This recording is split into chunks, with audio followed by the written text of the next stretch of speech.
बिस्मिल्लाहिर्रहमानिर्रहीम।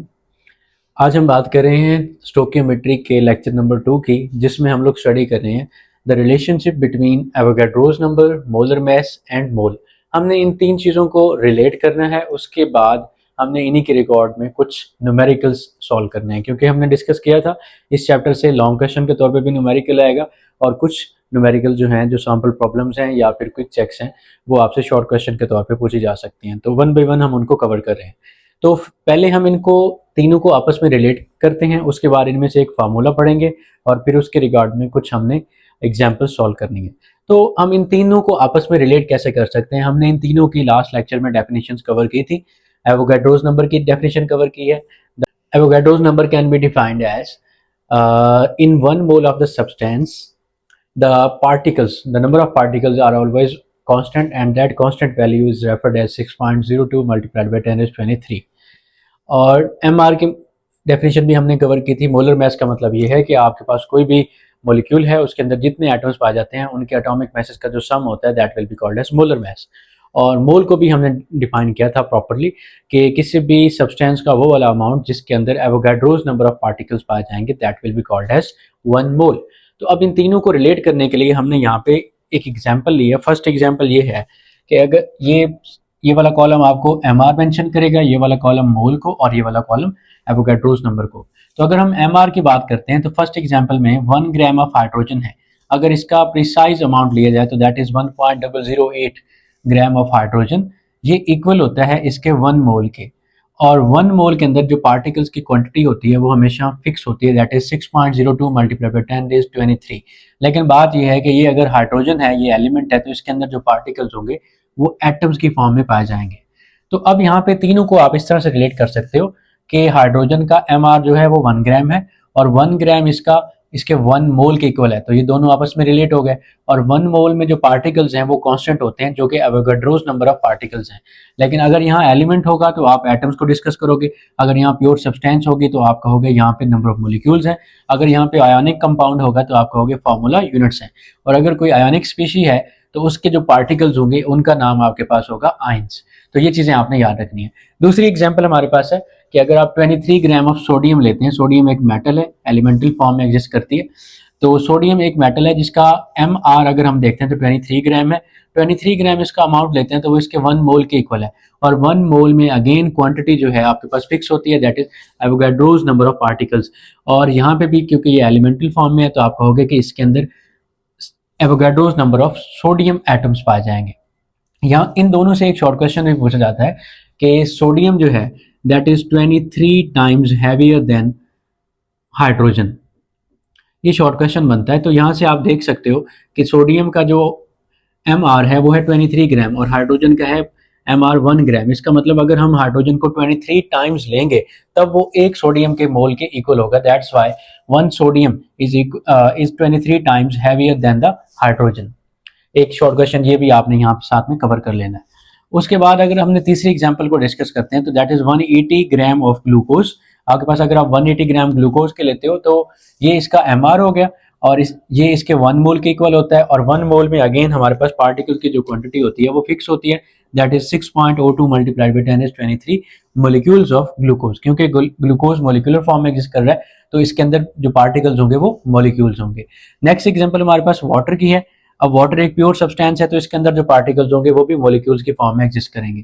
तो अगर हम बात करते हैं 18 ग्राम ऑफ वाटर, 18 ग्राम का मतलब है ये वाटर का हमने एम आर लिया, molar mass. 18 gram of water इसके 1 मोल के इक्वल होगा। इस तरह से हमने दो चीज़ों को रिलेट कर लिया, एम आर और मोल को। और 1 मोल के अंदर जो पार्टिकल्स की क्वांटिटी होती है वो हमेशा क्या होती है, फिक्स होती है, that is 6.02 multiply by 10 is 23 molecules of water. इस तरह से इन चारों एग्जाम्पल से हमने ये कंक्लूड किया कि एम आर, मोल और जो एवोगाड्रोस नंबर है ये आपस में रिलेट करते हैं। किसी भी सब्सटेंस का अगर आप स्पेसिफिक मास लेते हो तो वो उसका एम आर कहलाएगा और वो उसके 1 मोल के इक्वल होगा। 1 मोल के अंदर जो पार्टिकल्स हैं वो हमेशा फिक्स होते हैं। ऐसा कह लें कि ये बेसिक है ये वाला। मोल के अंदर पार्टिकल्स भी फिक्स होते हैं और जो मोल का एम आर होता है वो भी फिक्स होता है। इसी वजह से ये तीनों आपस में रिलेट किए जा सकते हैं।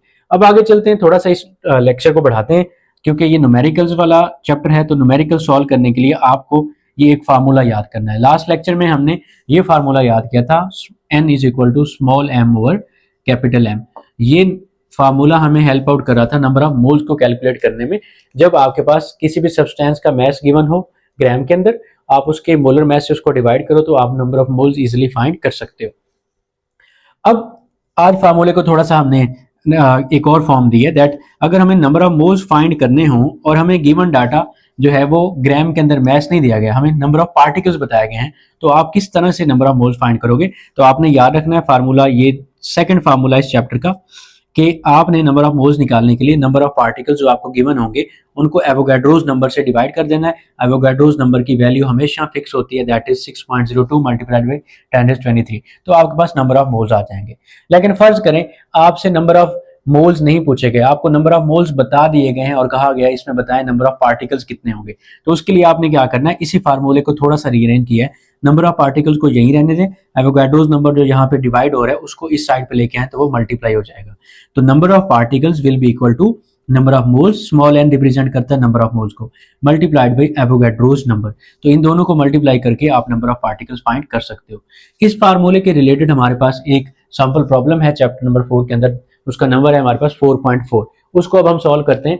उसकी जो गिवन डाटा है या जो गिवन स्टेटमेंट है वो हमारे पास ये है कि अ सैंपल ऑफ ग्लूकोज आपके पास मौजूद है which contains 3.76 multiplied by 10⁻24 molecules of glucose, calculate the number of moles. बिल्कुल ये फार्मूला अप्लाई हो रहा है कि हमने अगर नंबर ऑफ मोल्स फाइंड करने हैं तो नंबर ऑफ मोल्स के लिए हम क्या कर सकते हैं, गिवन डाटा के मुताबिक हम इसको अप्लाई कर रहे हैं। हमें गिवन डाटा क्या है, नंबर ऑफ मॉलिक्यूल्स दिए हुए हैं। तो पहले तो जरा ये क्लियर करें कि ये फार्मूले के अंदर है सिर्फ नंबर ऑफ पार्टिकल्स, तो मॉलिक्यूल्स क्या हम इसकी जगह लिख सकते हैं या नहीं।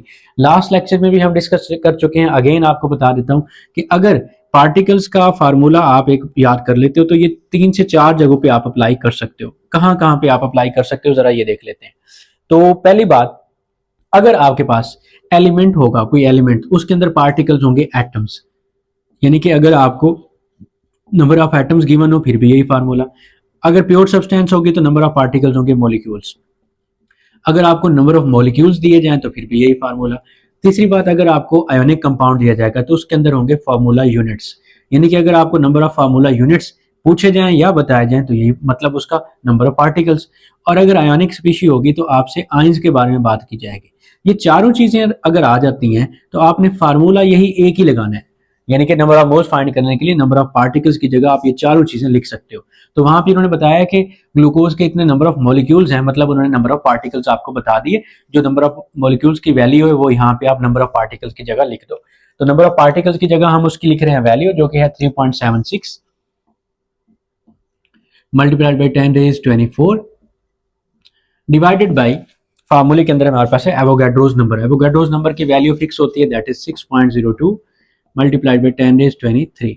इनको हम अगर डिवाइड करते हैं तो हमारे पास आ जाता है 0.625, ठीक है।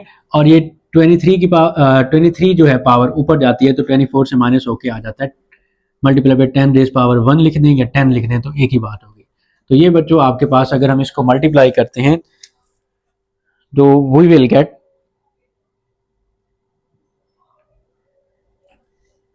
6.25 मोल्स।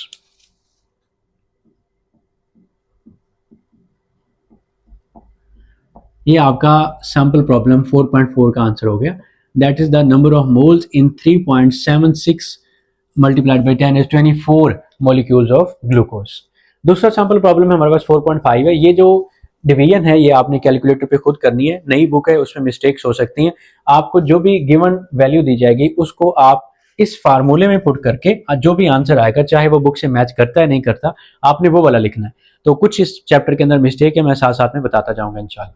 तो अभी तक आपने ये आंसर लिखना है। सैंपल प्रॉब्लम 4.5 की अगर हम बात करते हैं तो इसमें हमसे पूछा गया है कि आपने नंबर ऑफ एटम्स फाइंड करने हैं इन 2.3 ग्राम ऑफ सोडियम। अब देखें फार्मूला हमने सीखा नंबर ऑफ पार्टिकल्स वाला और हमें गिवन डाटा किस में आ गया, ग्राम में। तो इसके लिए आपने क्या करना है, फार्मूले को थोड़ा सा रीअरेंज कर लेना है। अब नंबर ऑफ पार्टिकल्स आपसे पूछा क्या गया, नंबर ऑफ एटम्स, मतलब आपसे नंबर ऑफ पार्टिकल्स पूछे गए हैं और ये वाला फार्मूला इस्तेमाल होगा। नंबर ऑफ पार्टिकल्स की जगह आप ये चारों चीजें लिख सकते हो। तो नंबर ऑफ पार्टिकल्स इक्वल होते हैं number of moles multiplied by Avogadro's number.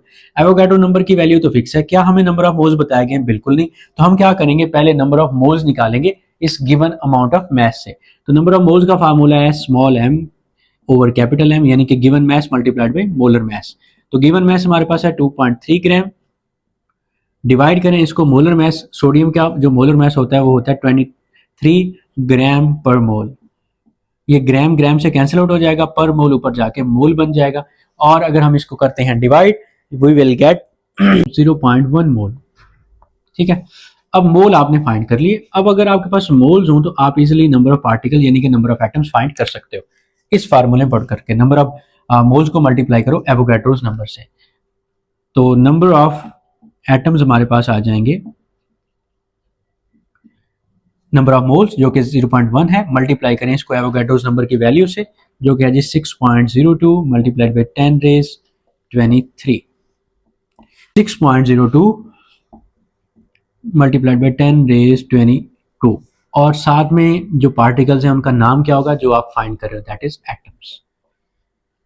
अब ये आंसर किसका हो गया जी, ये आंसर हमारे पास आया है कि अगर आपके पास 2.3 ग्राम ऑफ सोडियम हो, उसके अंदर नंबर ऑफ एटम्स कितने होंगे, ये इसका आंसर हमने निकाल लिया। सैंपल प्रॉब्लम जो है हमारे पास 4.6, इसको हम अब सॉल्व करते हैं उस ओके अब हम बात कर रहे हैं सैंपल प्रॉब्लम 4.6 की।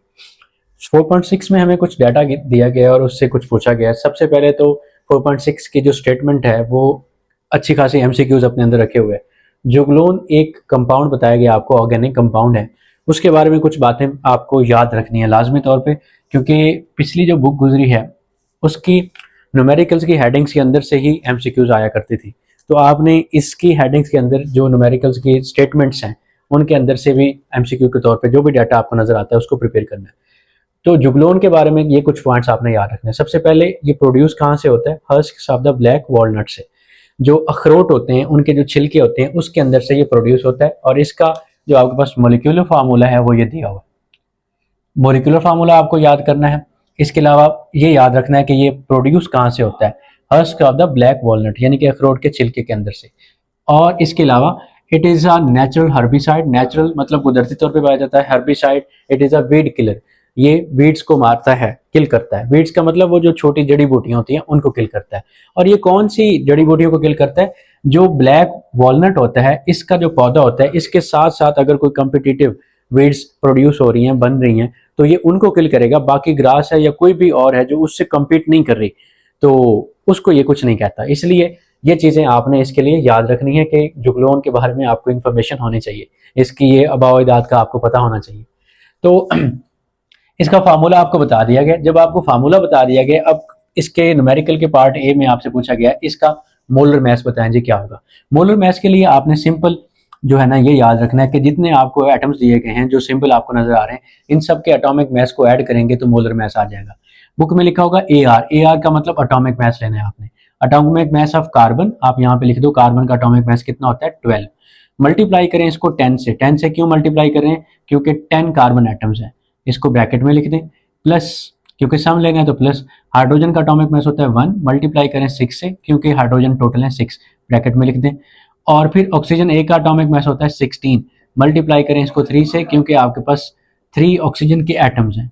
इन सब को अगर आप मल्टीप्लाई करोगे तो यहाँ पे आपके पास आ जाएगा 120, यहाँ पे आपके पास आ जाएगा 6, और इधर आ जाएगा आपके पास 48।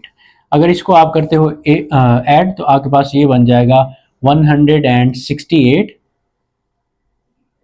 Plus 6, that will comes out approximate 170 and 174 ग्राम पर मोल। क्योंकि मोलर मैस है तो इसका यूनिट होगा ग्राम पर मोल।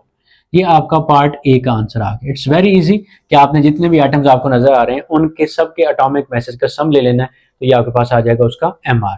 अब इसी MR को फाइंड करने के बाद आप इसका दूसरा पार्ट सॉल्व करोगे जिसमें आपसे नंबर ऑफ मोल्स पूछे गए हैं कि अगर 0.87 ग्राम आपके पास जुगलोन का हो तो उसके नंबर ऑफ मोल्स बता दें। तो आपको पता ही है नंबर ऑफ मोल्स को फाइंड करना हो तो बड़ा इजी सा फार्मूला है। अगर मैस आपको गिवन हो, यानी कि मैस जो कि गिवन मैस होता है इन ग्राम, डिवाइड कर दें आप उसको MR से, दोनों चीज़ें आपके पास गिवन है, डिवाइड करेंगे तो आपके पास नंबर ऑफ मोल्स आ जाएंगे। गिवन मैस आपको बताया गया 0.87 ग्राम, और डिवाइड करना है आपने MR से। MR आपने अभी फाइंड किया, दैट इज 174 ग्राम पर मोल। ये ग्राम ग्राम से कैंसिल आउट हो जाएगा, पर मोल ऊपर जाके मोल बन जाएगा। इसको जब आप करते हो डिवाइड तो नंबर ऑफ मोल्स आपके पास आ जाएंगे 0.005 मोल। यूनिट इसका होगा मोल, और ये वो मोल होंगे जो 0.87 ग्राम जुगलोन के अंदर पाए जाएंगे। ये कैलकुलेशन आपने एक बार कैलकुलेटर पे लाजमी खुद से करनी है। ये हमने एक टॉपिक से तकरीबन 3 न्यूमेरिकल्स आज के लेक्चर में कवर किए हैं। नेक्स्ट टाइम इंशाल्लाह हम क्विक चेक्स पे लेक्चर बनाते हैं जो इन्हीं दोनों टॉपिक से आते हैं। मिलते हैं नेक्स्ट लेक्चर में इंशाल्लाह। टिल देन अल्लाह हाफिज़, थैंक यू सो मच।